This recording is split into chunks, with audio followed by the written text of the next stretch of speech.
നമസ്കാരം, മലയാളി വാർത്തയിലേക്ക് സ്വാഗതം. കേരളത്തിൽ വീണ്ടും ശക്തമായ മഴ പെയ്യുമെന്നുള്ള മുന്നറിയിപ്പാണ് ഇപ്പോൾ വന്നിരിക്കുന്നത്. കഴിഞ്ഞ കുറച്ച് ദിവസങ്ങളായിട്ട് കേരളത്തിൽ എല്ലാ ജില്ലകളിലും മഴ ലഭിക്കുന്നുണ്ട്. എന്നാൽ അതിൻ്റെ തീവ്രത കൂടുകയാണ്. നിലവിൽ പല ജില്ലകളിലും അലേർട്ടുകളും കൃത്യമായി പുറപ്പെടുവിച്ചിട്ടുണ്ട്. അതിനനുസരിച്ചിട്ട് ജനങ്ങൾ ജാഗ്രത പാലിക്കണമെന്നും മുന്നറിയിപ്പിൽ കൃത്യമായി തന്നെ പറയുന്നുണ്ട്. അടുത്ത 5 ദിവസം വടക്കൻ കേരളത്തിലും മധ്യ കേരളത്തിലും മഴ ശക്തമാകുമെന്നാണ് കേന്ദ്ര കാലാവസ്ഥാ വകുപ്പിന്റെ മുന്നറിയിപ്പിൽ പറഞ്ഞിരിക്കുന്നത്.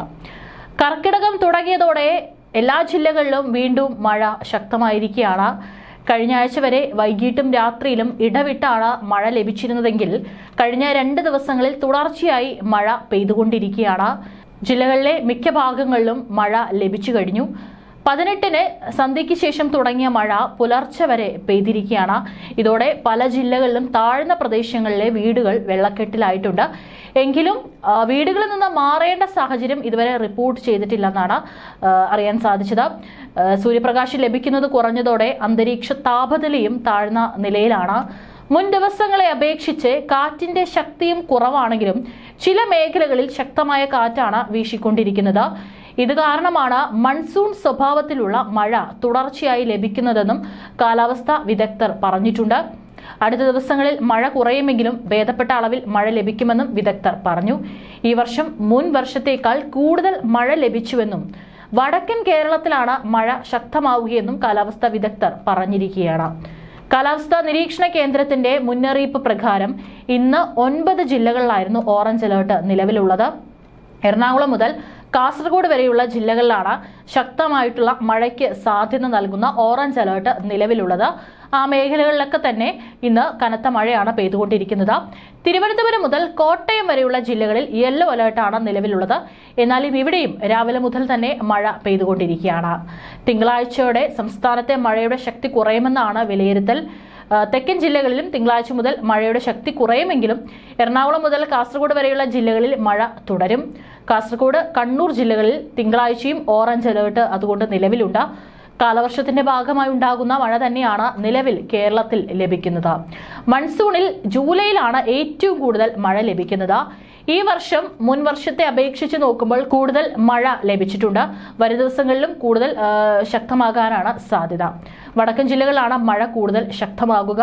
കേരളം മുഴുവൻ പരക്കെ മഴയുണ്ടെങ്കിലും തീവ്രത കൂടുതൽ വടക്കൻ ജില്ലകളിലായിരിക്കും എന്നുള്ള മുന്നറിയിപ്പും കേന്ദ്ര കാലാവസ്ഥാ വകുപ്പിന്റെ അറിയിപ്പിൽ പറയുന്നുണ്ട്. ജൂൺ മുതൽ സെപ്റ്റംബർ വരെയാണ് കേരളത്തിൽ മൺസൂൺ അനുഭവപ്പെടുന്നത്. അതിൽ ജൂലൈയിലാണ് ഏറ്റവും നന്നായി സാധാരണ മഴ ലഭിക്കുന്നത്. ഇത്തവണയും അങ്ങനെ തന്നെയാണ് പ്രതീക്ഷിക്കുന്നത്. ഈ മാസം അവസാനിച്ചാൽ മാത്രമാണ് കൃത്യമായി അത് പറയാൻ സാധിക്കുക. ഇതുവരെയുള്ള മഴയുടെ ലഭ്യത നോക്കുമ്പോൾ ഈ മൺസൂൺ കേരളത്തിൽ നന്നായി തന്നെ പെയ്തിട്ടുണ്ട്. തീവ്രതയിൽ മാത്രമാണ് മാറ്റം വരിക. ഇതുവരെ ഒരിടത്തും നാശനഷ്ടങ്ങളൊന്നും റിപ്പോർട്ട് ചെയ്തിട്ടില്ല. ഉയർന്ന തിരമാല ജാഗ്രതാ നിർദ്ദേശവും പുറപ്പെടുവിച്ചിട്ടുണ്ട്. അതുകൊണ്ട് തന്നെ മത്സ്യബന്ധന തൊഴിലാളികളും തീരദേശത്ത് താമസിക്കുന്നവരും ജാഗ്രത പുലർത്തണം. നദീകരകളിൽ താമസിക്കുന്നവരും ജാഗ്രത പുലർത്തണം. പ്രളയ സാധ്യതാ മുന്നറിയിപ്പും കേന്ദ്ര കാലാവസ്ഥാ വകുപ്പിന്റെ അറിയിപ്പിൽ പറയുന്നുണ്ട്. ഉയർന്ന തിരമാല ജാഗ്രതാ നിർദ്ദേശം നൽകിയിരിക്കുന്നത് തിരുവനന്തപുരം, കൊല്ലം, ആലപ്പുഴ, അതുപോലെ തന്നെ കണ്ണൂർ, കാസർഗോഡ് ജില്ലകളിലെ തീരങ്ങളിലാണ്. അവിടെ ഇന്ന് രാത്രി 11:30 വരെ 3.0 മുതൽ 3.2 മീറ്റർ വരെ ഉയർന്ന തിരമാലയ്ക്കും കടലാക്രമണത്തിനും സാധ്യതയുണ്ടെന്നാണ് ദേശീയ സമുദ്രസ്ഥിതി പഠന ഗവേഷണ കേന്ദ്രം അറിയിച്ചിരിക്കുന്നത്. അതുകൊണ്ട് കടലാക്രമണത്തിന് സാധ്യതയുള്ളതിനാൽ മത്സ്യത്തൊഴിലാളികളും തീരദേശവാസികളും ജാഗ്രത പാലിക്കുക. കടൽക്ഷോഭ രൂക്ഷമാകാൻ സാധ്യതയുള്ളതിനാൽ അപകട മേഖലകളിൽ നിന്നും അധികൃതരുടെ നിർദ്ദേശാനുസരണം മാറി താമസിക്കണം. ചെറിയ വള്ളങ്ങളും ബോട്ടുകളും കടലിലേക്ക് ഇറക്കുന്നതും ഈ സമയത്ത് ഒഴിവാക്കേണ്ടതാണ്. കള്ളക്കടൽ പ്രതിഭാസത്തിനും ഉയർന്ന തിരമാലയ്ക്കും സാധ്യതയുള്ള ഘട്ടത്തിൽ കടലിലേക്ക് മത്സ്യബന്ധന യാനങ്ങൾ ഇറക്കുന്നത് പോലെ തന്നെ അപകടകരമാണ് കരയ്ക്ക് അടുപ്പിക്കുന്നതും. ആയതിനാൽ തിരമാല ശക്തിപ്പെടുന്ന ഘട്ടത്തിൽ കടലിലേക്ക് ഇറക്കുന്നതും കരയ്ക്ക് അടുപ്പിക്കുന്നതും ഒഴിവാക്കേണ്ടതാണ്. INCOS മുന്നറിയിപ്പ് പിൻവലിക്കുന്നതുവരെ ബീച്ചുകൾ കേന്ദ്രീകരിച്ചുള്ള വിനോദസഞ്ചാരം ഉൾപ്പെടെയുള്ള എല്ലാ പ്രവർത്തനങ്ങളും പൂർണ്ണമായി ഒഴിവാക്കേണ്ടതാണ്. കാരണം ഈ ഒരു സമയത്ത് നല്ല മഴയൊക്കെ പെയ്യുമ്പോൾ പലർക്കും ബീച്ചിലേക്ക് ഇറങ്ങി അവിടെ വിനോദത്തിൽ ഏർപ്പെടാനും അവിടെ കൂടെയൊക്കെ പോകാനൊക്കെ തന്നെ തോന്നുന്നതാണ്. പക്ഷെ അത് വളരെ അപകടം വിളിച്ചു വരുത്തുമെന്നാണ് നിർദ്ദേശത്തിൽ എപ്പോഴും പറയാറുള്ളത്. എന്നിരുന്നാലും അത് ലംഘിച്ചുകൊണ്ട് പല ആളുകളും ഇത്തരത്തിൽ അപകടകരമായിട്ടുള്ള സാഹചര്യം നിലനിൽക്കുമ്പോൾ ബീച്ചിൽ ഇറങ്ങുന്നത് പതിവായിട്ട് കാണുന്ന ഒരു കാഴ്ചയാണ്. മത്സ്യബന്ധന യാനങ്ങൾ സുരക്ഷിതമായി തന്നെ ഹാർബറിൽ കെട്ടിയിട്ട് സൂക്ഷിക്കുക. വള്ളങ്ങൾ തമ്മിൽ സുരക്ഷിത അകലം പാലിക്കുന്നതും കൂട്ടിയിടിച്ചുള്ള അപകട സാധ്യത ഒഴിവാക്കും. മത്സ്യബന്ധന ഉപകരണങ്ങളുടെ സുരക്ഷ ഉറപ്പാക്കണം. ബീച്ചിലേക്കുള്ള യാത്രകളും കടലിൽ ഇറങ്ങിയുള്ള വിനോദങ്ങളും പൂർണ്ണമായി ഒഴിവാക്കണം. തീരശോഷണത്തിന് സാധ്യതയുള്ളതിനാൽ പ്രത്യേകം ജാഗ്രത പുലർത്തണം. ജൂലൈ 21 തിങ്കളാഴ്ച കണ്ണൂർ, കാസർഗോഡ് ജില്ലകളിൽ ഓറഞ്ച് അലേർട്ടും ഇടുക്കി, എറണാകുളം, തൃശൂർ, പാലക്കാട്, മലപ്പുറം, കോഴിക്കോട്, വയനാട് ജില്ലകളിൽ യെല്ലോ അലേർട്ടാണ്. 22 ഇടുക്കി, എറണാകുളം, തൃശൂർ, പാലക്കാട്, മലപ്പുറം, കോഴിക്കോട്, വയനാട്, കണ്ണൂർ, കാസർഗോഡ് ജില്ലകളിൽ യെല്ലോ അലേർട്ടും നിലവിൽ പ്രഖ്യാപിച്ചിട്ടുണ്ട്. അതിതീവ്ര മഴ അപകടങ്ങൾ സൃഷ്ടിക്കും.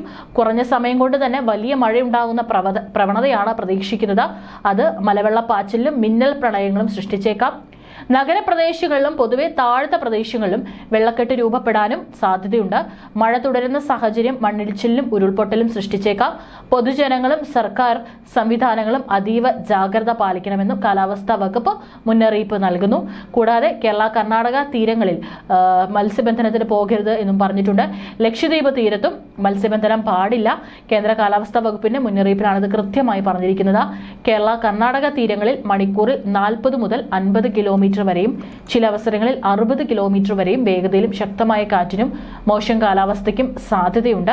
ലക്ഷദ്വീപ് തീരത്തും മണിക്കൂറിൽ 40 മുതൽ 50 കിലോമീറ്റർ വരെയും ചില അവസരങ്ങളിൽ 60 കിലോമീറ്റർ വരെയും വേഗതയിലും ശക്തമായ കാറ്റിനും മോശം കാലാവസ്ഥയ്ക്കും സാധ്യതയുണ്ട്. മധ്യ പടിഞ്ഞാറൻ അറബിക്കടൽ, മധ്യകിഴക്കൻ അറബിക്കടലിനോട് ചേർന്ന ഭാഗങ്ങൾ, തെക്കു പടിഞ്ഞാറൻ അറബിക്കടൽ എന്നിവിടങ്ങളിലും മണിക്കൂറിൽ 45 മുതൽ 55 കിലോമീറ്റർ വരെയും ചില അവസരങ്ങളിൽ 65 കിലോമീറ്റർ വരെയും വേഗതയിലും ശക്തമായ കാറ്റിനും സാധ്യതയുണ്ട്. മധ്യ ബംഗാൾ ഉൾക്കടൽ, അതിനോട് ചേർന്ന തെക്കൻ ബംഗാൾ ഉൾക്കടൽ, വടക്കൻ ആൻഡമാൻ കടൽ എന്നിവിടങ്ങളിലും മണിക്കൂറിൽ 45 മുതൽ 55 കിലോമീറ്റർ വരെയും ചില അവസരങ്ങളിൽ 65 കിലോമീറ്റർ വരെയും വേഗതയിലും ശക്തമായ കാറ്റിനും മോശം കാലാവസ്ഥയ്ക്കും സാധ്യതയുണ്ട്. നദികളിൽ യെല്ലോ അലേർട്ട് പ്രഖ്യാപിച്ചിട്ടുണ്ട്. അപകടകരമായ രീതിയിലെ ജലനിരപ്പിനെ തുടർന്ന് പല സ്ഥലങ്ങളിലും മുന്നറിയിപ്പ് നൽകിയിട്ടുണ്ട്. അത് ഈ നദികളുടെ തീരത്തുള്ളവർ ജാഗ്രത പാലിക്കണം. പത്തനംതിട്ട, മണിമല, അതുപോലെ വള്ളംകുളം സ്റ്റേഷൻ, കാസർഗോഡ്, മൊഗ്രാൽ ഭാഗത്തും അതുപോലെ യാതൊരു കാരണവശാലും നദികളിൽ ഇറങ്ങാനോ നദി മുറിച്ചു കടക്കാനോ പാടില്ല. തീരത്തോട് ചേർന്ന് താമസിക്കുന്നവരും ജാഗ്രത പാലിക്കേണ്ടതാണ്. അധികൃതരുടെ നിർദ്ദേശാനുസരണം പ്രളയ സാധ്യതയുള്ള ഇടങ്ങളിൽ നിന്ന് മാറി താമസിക്കാൻ തയ്യാറാവണം.